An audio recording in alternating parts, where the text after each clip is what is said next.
Hello मेरे प्यारे बच्चों, क्या हाल चाल। बढ़िया सब। उम्मीद है आप सभी अच्छे होंगे और आपकी तैयारी भी एकदम लाजवाब तरीके से चल रही होगी।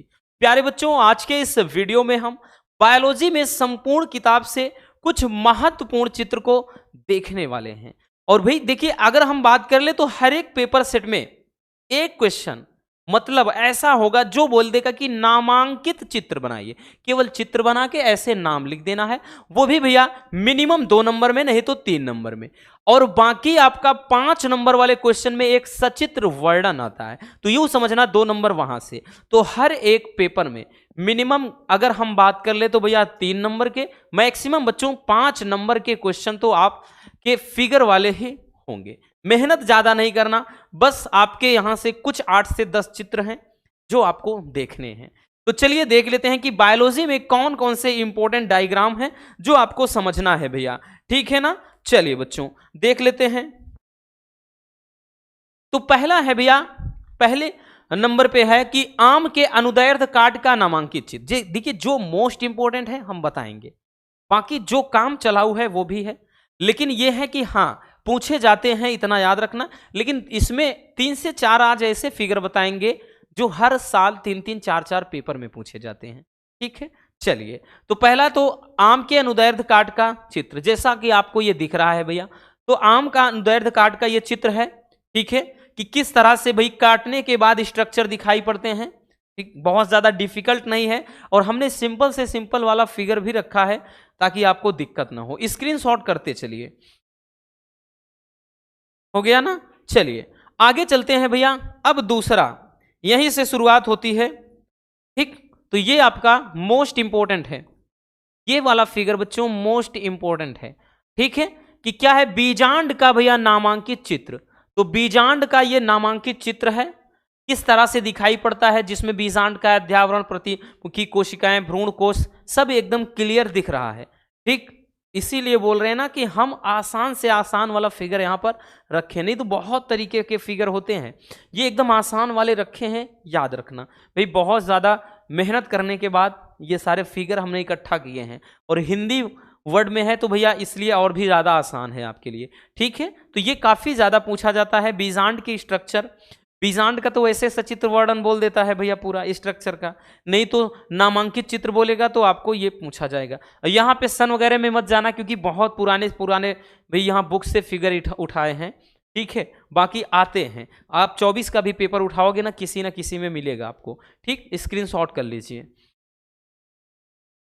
हो गया, चलिए आगे चलते हैं बच्चों। अगला अगला क्या है भैया, अगला क्या है कि पराग कोश के अनुप्रस्थ काट का नामांकित चित्र। तो पराग कोश वो भी स्फुटन के पहले, स्फुटन के पहले, यानी जो पराग कोश फूटा नहीं होता है, क्योंकि पराग कोश के अंदर परागकण होते हैं। तो पराग कोण जब मतलब पराग कोश जो फूटा नहीं होता है, यानी फूटा हुआ नहीं होता है, तो स्फुटन के पहले वाला 23 में भी आया था, 24 में मिस किया है, तो भैया 25 में संभावना प्रबल है। तो भैया ये क्या है, पराग कोश के अनुप्रस्थ काट का नामांकित चित्र है। ठीक है, जो बहुत ही सिंपल सा है, बहुत डिफिकल्ट है नहीं। यूं मकड़ी के जाले की तरह इधर उधर एक मधुमक्खी के छत्ते की तरह बना दीजिए। ठीक, चलिए स्क्रीनशॉट कर लीजिए। हो गया ना, आगे चलते हैं बच्चों।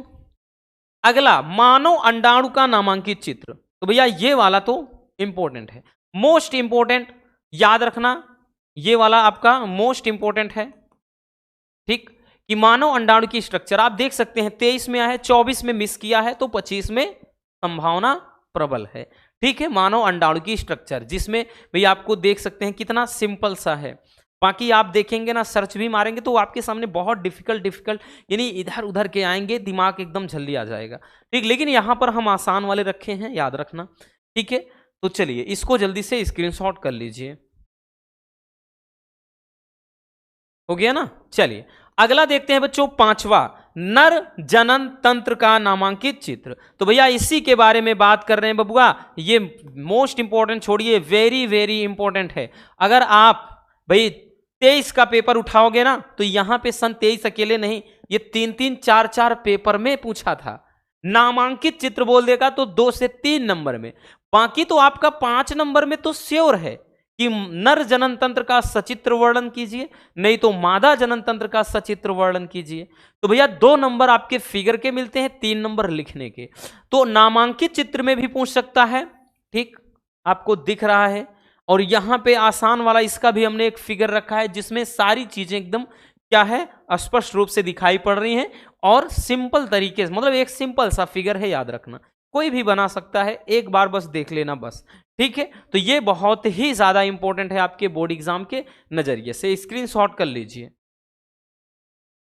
हो गया बच्चों, चलिए भैया आगे चलते हैं। अगला है मादा जनन तंत्र का नामांकित चित्र। भाई नर जनन तंत्र और मादा दोनों इंपॉर्टेंट है, ठीक है। ये सब 24 में भी आए हैं, क्योंकि ये जो हमने बताया ना कि पुराना ये उठाया है, ठीक है। 24 में भी आप देखेंगे तो नर जनन तंत्र भी मादा जनन तंत्र भी पूछा है, याद रखना। तो ये भी वेरी वेरी इंपॉर्टेंट आपका डायग्राम हो जाता है, ठीक है। ये ध्यान देना भैया, बहुत ही ज्यादा इंपॉर्टेंट ये भी है। मादा जनन तंत्र या स्त्री जनन तंत्र का नामांकित चित्र कह देगा या भाई सचित्र वर्णन कहेगा। तो सचित्र वर्णन में ये 5 नंबर में पूछ लेता है, ठीक, वहां पे 3 नंबर लिखने के, 2 नंबर फिगर के, नहीं तो नामांकित में पूछेगा तो 2 या 3 नंबर का, ठीक। चलिए जल्दी से स्क्रीनशॉट कर लीजिए। हो गया ना। अगला देखते हैं। अगला है स्ट्रक्चर ऑफ स्पर्म, शुक्राणु की संरचना। तो ये भी इंपॉर्टेंट है, ये भी बच्चों हम मोस्ट इंपॉर्टेंट कहेंगे। इंपॉर्टेंट क्या, काफी ज्यादा इंपॉर्टेंट है ये भी, ठीक। मानव शुक्राणु की संरचना का भाई नामांकित चित्र बनाइए, ठीक। तो यहां पर आप देख रहे हैं एक सरल सा हमने फिगर बनाया है ताकि आपके लिए कोई दिक्कत ना हो, आप इजिली आराम से इसको बना सकें, ठीक है। चलिए भैया स्क्रीनशॉट कर लीजिए। हो गया ना। चलिए, क्योंकि इसमें कुछ भाई बताने की जरूरत है नहीं, यहां पर हमको केवल फिगर समझना है कि कौन कौन से डायग्राम इंपॉर्टेंट है एग्जाम के नजरिए से। नेक्स्ट बच्चों, नेक्स्ट है डीएनए अणु की स्ट्रक्चर। वाटसन और क्रिक सिद्धांत देखा है ना, तो ये भी वेरी वेरी इंपॉर्टेंट है, वेरी वेरी इंपॉर्टेंट। लॉन्ग में पूछेगा तो 5 नंबर, नहीं तो 2 नंबर में तो श्योर है, ठीक है। तो डीएनए अणु की स्ट्रक्चर 23 ही हमने बोला ना, सब में सन पे मत जाइएगा, ये 24 में आए हुए हैं भाई, 100% बोल रहे हैं, और 25 में भी 100% गारंटी के साथ कह रहे हैं आएगा, क्योंकि इतने ज्यादा सेट बनते हैं, 7 सेट बनेंगे भाई, किसी ना किसी में तो फेंक ही देगा, ठीक है, याद रखना। तो ये क्या है, ये आपको दिख रहा है डीएनए अणु की स्ट्रक्चर, ठीक है। चलिए जल्दी से स्क्रीनशॉट कर लीजिए। हो गया। आते हैं आगे भैया, आगे चलते हैं। अगला क्या है, द्विसंकर क्रॉस का आरेख, यानी द्विसंकर। देखिए ये तो जनरली बच्चों आपका मतलब ये 4 मतलब क्या है, 3 नंबर वाले में पूछता है, ठीक। बायोलॉजी में सबसे ज्यादा 3 नंबर वाले क्वेश्चन आएंगे, 12 तिहाई 36, भाई 70 में से तो 36 नंबर के 3 नंबर वाले क्वेश्चन, तो 3 नंबर वाले में पूछ लेता है मेंडल के नियम में, नहीं तो आपका ये 5 में भी कभी कभार बोलता है, जब बोलेगा चेकर्स बोर्ड के द्वारा समझाइए, तो ये पूरा एक बोर्ड के द्वारा आपको समझाना होगा, ठीक है। तो ये भी क्या है, वेरी वेरी इंपॉर्टेंट हम कह सकते हैं, ठीक। ये तो क्वेश्चन के अंदर नहीं तो कभी कभार डायरेक्टली द्विसंकर क्रॉस का भाई बोल देगा, एक बोर्ड मतलब इसका बोर्ड बनाइए। तो याद रखना पूरा एक ग्राफ बनाना पड़ेगा, ठीक है। ये सारे क्वेश्चन हर साल रिपीट होते हैं बच्चों, इतना याद रखना, ठीक है। चलिए स्क्रीनशॉट कर लीजिए इसको। हो गया भैया। अगला देखते हैं बच्चों। अगला है HIV वायरस का नामांकित चित्र।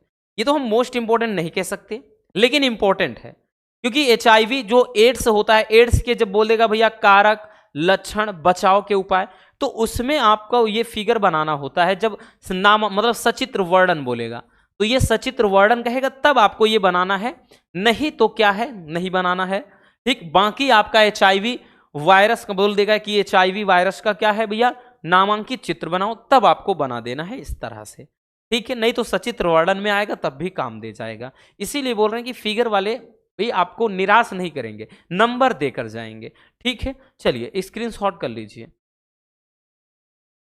हो गया भैया। चलिए और देख लेते हैं, हाँ है 1-2 और बचा है, ठीक है। अगला है प्रतिरक्षी अणु का नामांकित चित्र। ये तो भैया हम मोस्ट इंपोर्टेंट बोलेंगे, इसको तो बच्चों मोस्ट इंपोर्टेंट कहेंगे, क्योंकि ये क्वेश्चन प्रतिरक्षी अणु मतलब के बारे में पूछता है। प्रतिरक्षी अणु क्या है, ठीक है, चित्र की मतलब चित्र की सहायता से दर्शाइए, ऐसे पूछता है। यह बोल देगा कि प्रतिरक्षी अणु की संरचना का नामांकित चित्र बनाना है। तो भैया नामांकित चित्र में आपको बच्चों याद रखना यही बना देना है। तो बहुत ही प्यारा सा और सिंपल सा ये डायग्राम है। ठीक है, चलिए स्क्रीनशॉट कर लीजिए। हो गया ना, आगे चलते हैं। अगला है न्यूक्लियोसोम। अगला क्या है भैया? न्यूक्लियोसोम। क्वेश्चन नंबर 12 है कि न्यूक्लियोसोम का नामांकित चित्र बनाना है। तो ये भी देखिए मोस्ट इंपॉर्टेंट नहीं कह सकते, लेकिन हाँ इतना जरूर है कि भाई क्या है, अब पूछा जाता है। ठीक है, मोस्ट इंपॉर्टेंट की सीरीज में हम इसको नहीं रखेंगे क्योंकि ये बहुत ही कम पूछा जाता है, लेकिन इतना जरूर है कि अगर आप एक बार ऐसे देख लेंगे, भाई खुदा न खास्ता आ गया, तो क्या है आप खींच देंगे इस तरह से। ठीक, स्क्रीनशॉट इसको भी कर लीजिए। हो गया बच्चों, तो बस आज के इस वीडियो में इतने ही। तो भैया इतना फिगर आपको देखना है, इतने डायग्राम को अच्छे से अपने माइंड में रख लेना है, बना बना के प्रैक्टिस कर लेना है। खास तौर पे मानव जनन तंत्र, उसमें मतलब नर जनन तंत्र, मादा जनन तंत्र, शुक्राणु की संरचना, ठीक, और डीएनए अणु का स्ट्रक्चर, ये ऐसे हैं कि इनको हर हाल में आपको तैयार करना ही होगा। और मानव अंडाणु की संरचना, ये आपके मोस्ट इंपॉर्टेंट वाले हैं। और एक प्रतिरक्षी अणु जो भी देखा, ठीक, तो ये बहुत ज्यादा पूछे जाते हैं। चलिए जल्दी से भैया, हाँ स्क्रीनशॉट हो गया। तो बस मिलते हैं किसी और शानदार टॉपिक के साथ। Love you, bye bye, take care. अगर वीडियो पसंद आई हो तो बबुआ प्यार से लाइक जरूर कर देना, और नए हैं तो चैनल को सब्सक्राइब जरूर कर लीजिए। मिलते हैं किसी और मजेदार टॉपिक के साथ। एक प्यारा सा कमेंट बॉक्स में छोड़ दीजिएगा।